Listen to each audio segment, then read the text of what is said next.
Hey, what's up? Welcome to Grimm's Metal Mosh Pit. Today we're talking about Megadeth, 40 years of killing it in the metal world. The 40-year reign of Megadeth, man. Welcome to the Grimm Metal Mosh Pit. How we doing tonight? We're here to celebrate Megadeth's 40th anniversary and their earth-shattering debut, Killing Is My Business and Business Is Good, and take a wild journey through their legacy. I'm a huge Megadeth fan, and I've been itching to dive into this, so let's buckle up. Because this isn't just a history lesson, my friend. It's personal, it's metal, and it's gonna get loud. So check it out, okay? Let me set the scene here for you kids. It's past midnight, I'm about 13 years old, and the TV is buzzing with static like it's high noon. MTV Headbangers Ball is about to blow my teenage skull wide the fuck open.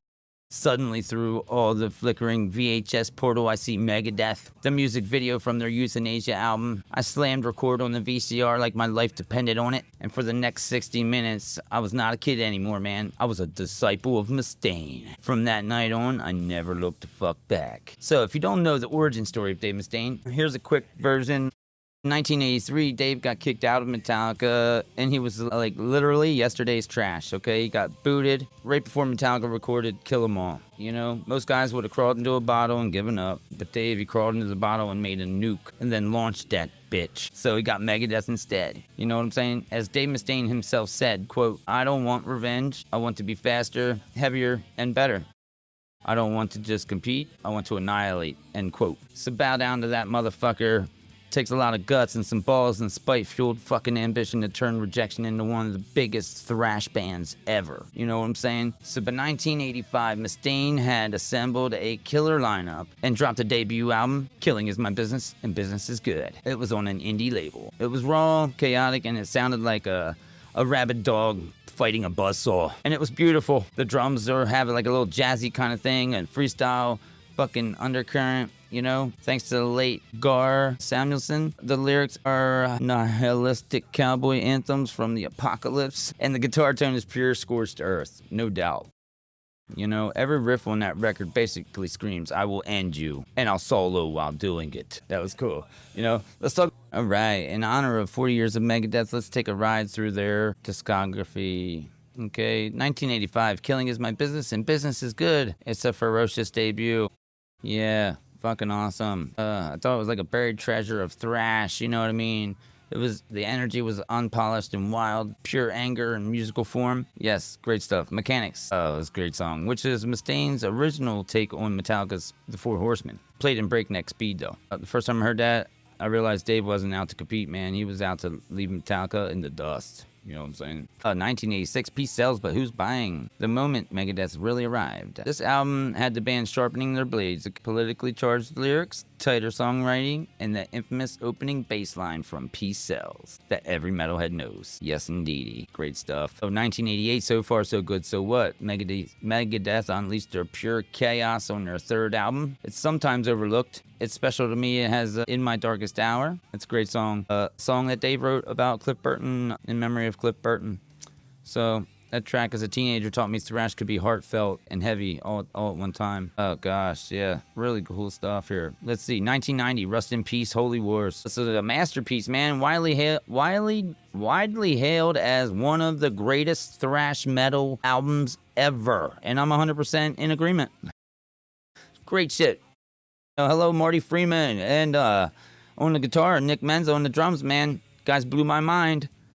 Love it. 1992, Countdown to Extinction, man. Megadeth's biggest commercial success. Great album. Love that album too, man. Symphony of Destruction. Everybody knows. I remember going to school bumping that shit. Sweating Bullets too. You know? So, 1994, Euthanasia. The album that baptized me into Megadeth fandom. This was the one I heard on Headbangers Ball at midnight on Halloween night for Euthanasia. And, like, I remember smashing that fucking record button like nobody's business, man.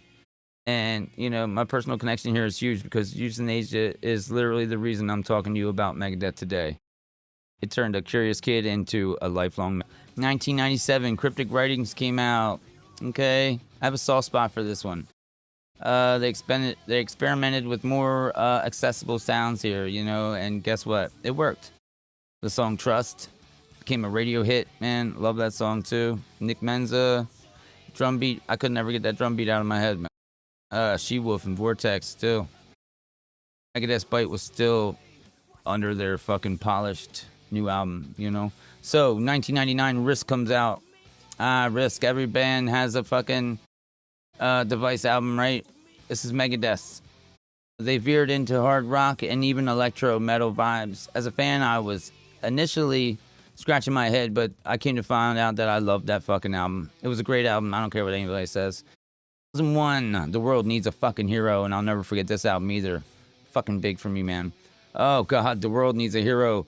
Return to, you know, I remember first time I heard that shit, I was like, fuck yeah. Like, yep. Yo, it's a thrasher, man. Felt like, you know, like a cousin to Sweating Bullets almost, but, you know. And then Return to Hangar too, man. What? Yeah, fucking awesome, man. Dope. 2004, The System Has Failed. A significant album.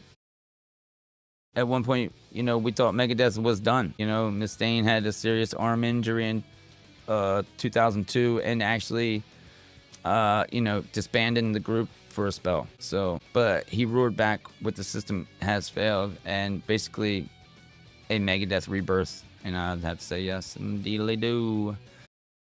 Oh man, Megadeth was back, baby. Fun fact, guitar wizard Chris Poland from the 80s lineup returned as a session player for the solos on the record.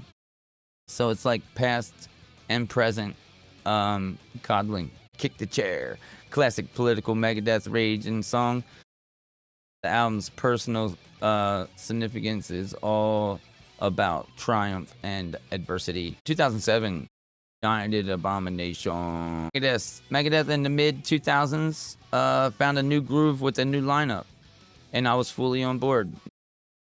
United Abominations has a special place for me because I saw Megadeth live around this era on Gigantor, and the songs that they played, man, was awesome. Washington Is Next, it was a standout, you know, the galloping riff and the up-to-date political fury of Peace Cells and the war on terror age. And I grew up under the shadows of 9/11 and all that, you know, hearing Mustaine snarl about government lies and warfare again in 2007 felt right, you know. Another talking point was that they revamped a duet version of A Trial Le Monde Set Me Free with Christina.